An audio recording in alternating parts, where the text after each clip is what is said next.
Samson looking to pound Belo. That's gonna be a three-point play opportunity para kay Eric. Na-traffic doon ng Terrafirma.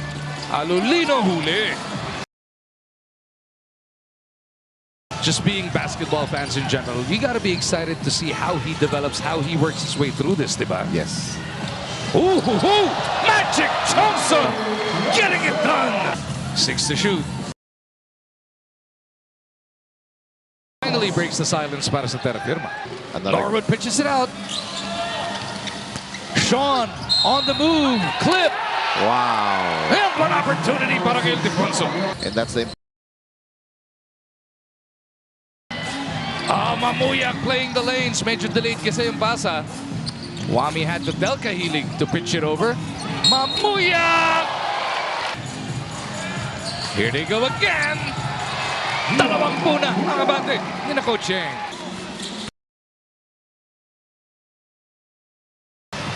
Nambatak recovers. Karagut iniwan kay Dimusila.